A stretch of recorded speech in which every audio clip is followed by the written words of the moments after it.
Hi, welcome to this next part of installing Oracle XE on Ubuntu. For this part I'm going to install a couple of additional packages for remote access and set up the ports on the VirtualBox and upgrade the Apex to the latest version 5.1.4. So first I'll start the VirtualBox.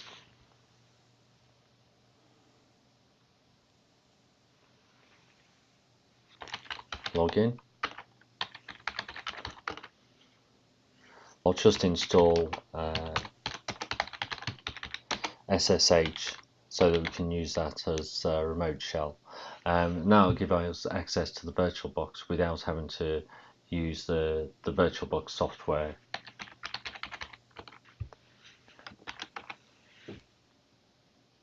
So the next thing I'll do is just set up the ports to map through.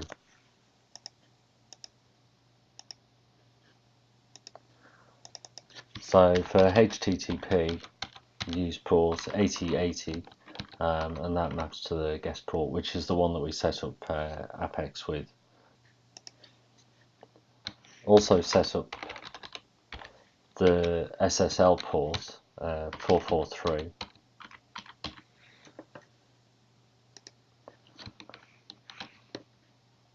and port 80 as well. Well, let's just call this one 2 and call this HTTP, and then port 80. Port 80 won't work at the moment because there isn't anything listening on the VirtualBox on port 80. Then SSH port 22. And if you want to access Oracle using say SQL Developer or SQL Plus from outside of the VirtualBox, then you would need to configure port 1521. Whilst I won't use it, I'll configure it just as a reminder of what the port number is.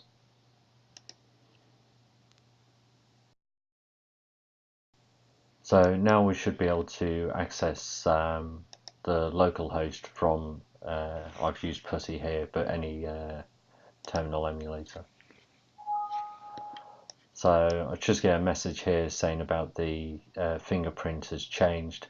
This is because I've set up this VirtualBox a few times before, so I've already got fingerprint stored, but it's different to the current one.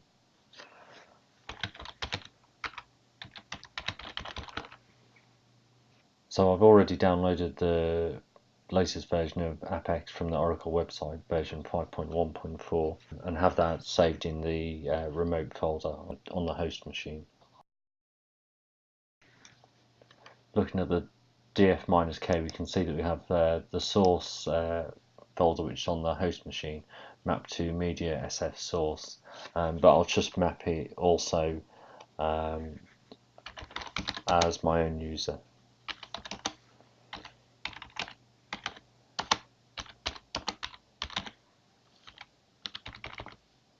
So, and I'll mount it on MNT source.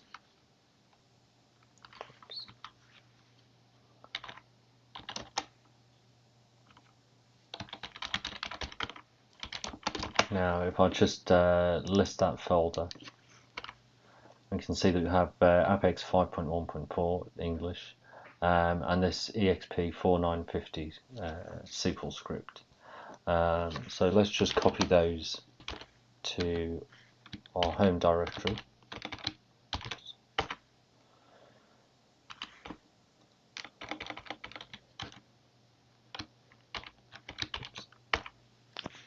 So let's just have a look at our Apex to check it's working, which it is, and also have a look at the 4950 application, which is here. So the first thing we'll do is log into SQL Plus.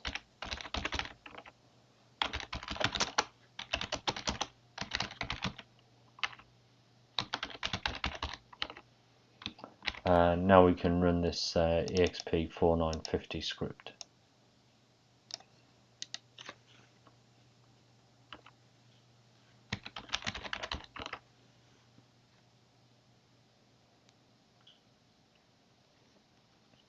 So, and it shows that we've exported to this file path. File name is f4950.sql. I'll just show you what this exp4950 script looks like.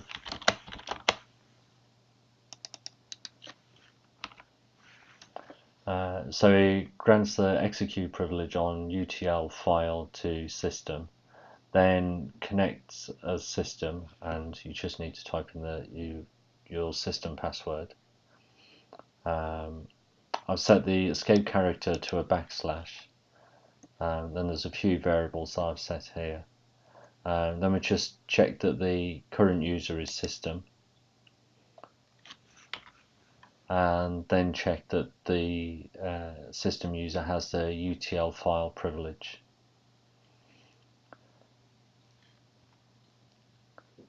Then we're exporting the 4950 application to a CLOB into the data pump directory with a file name of f4950.sql.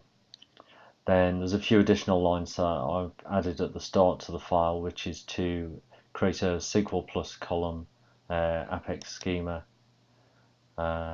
using a value of Apex user.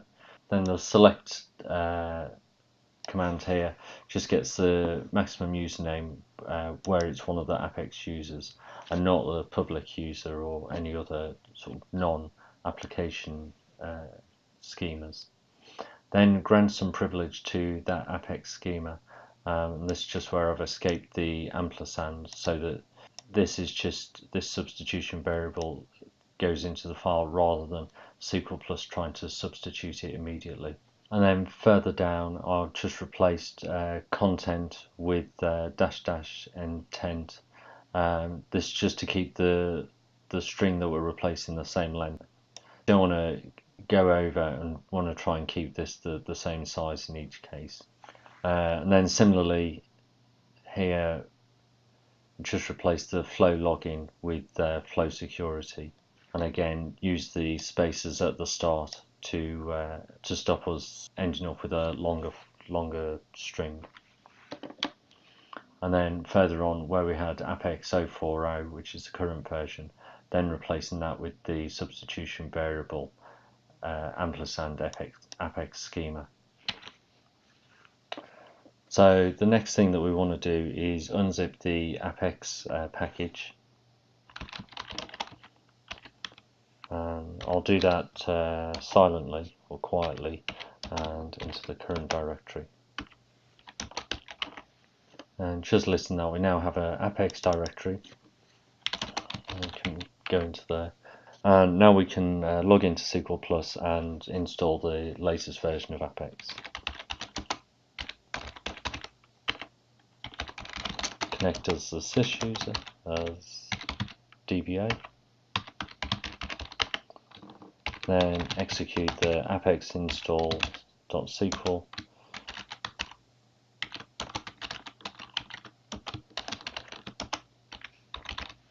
Then we just need to specify the table spaces where to install the application and the temporary table space for the user, and the prefix for images that we're serving from Apex.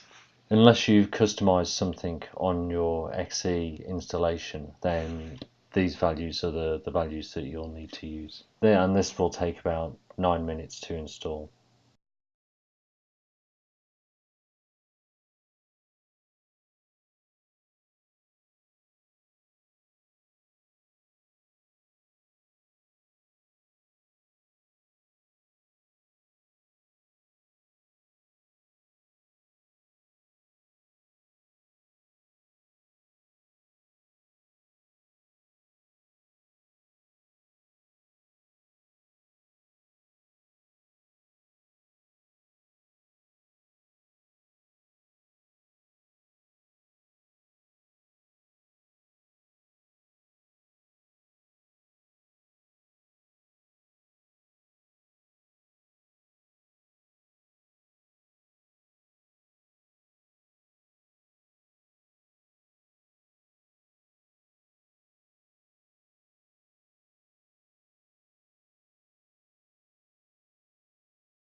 So that's finished installing.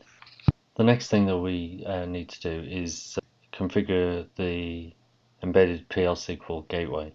So for this we just need to specify the path for where we've downloaded Apex. So in this case it's the home Paul W without the Apex. Just log into SQL Plus again. Log in as sys with sysdbo. Then execute the apex epg config.sql with this path here. And this just loads the images for the website, so button images. We can see that it's created this directory, Oracle directory, home Paul W apex images, and this just takes a couple of minutes to load the images in. The next thing that we'll do is then just visit the website again to see the new version, which I expect not to work. You may be lucky and yours works, but I'm expecting mine not to work, and I'll show you how to fix that as well.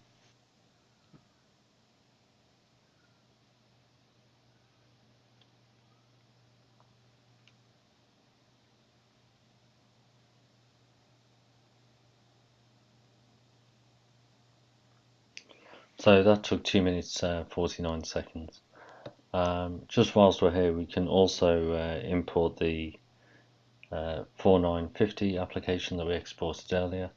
At 01/oracle/admin/exe/dp/f4950.sql.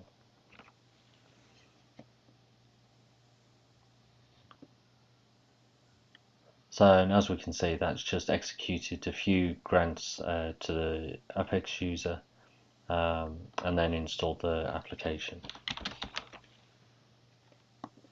So now if we go over to our browser, just try the 4950, we can see that the site can't be reached. And also if I just try Apex, again it's not working. So go back into SQL Plus.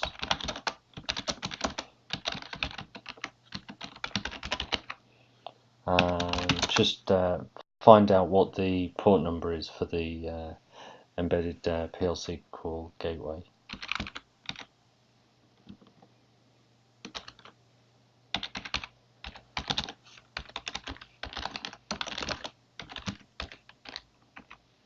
And we can see it's port 8080, so our website should be working, but we actually just need to reset that port. So begin.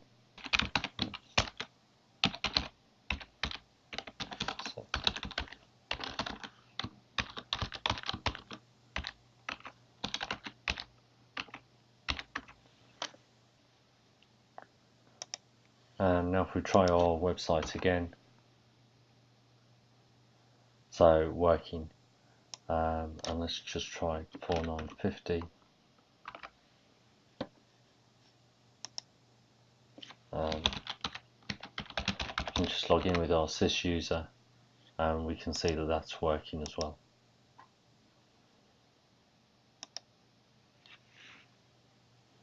So I hope you found this video useful. The next one I'll do will be installing Apache, which will act as our front-end server on our Ubuntu box, serving the web pages, and then relay traffic back to our Oracle database. In the case of, we've got the Apex prefix on our web address here, or if we've got a different prefix, then Apache can serve those pages itself.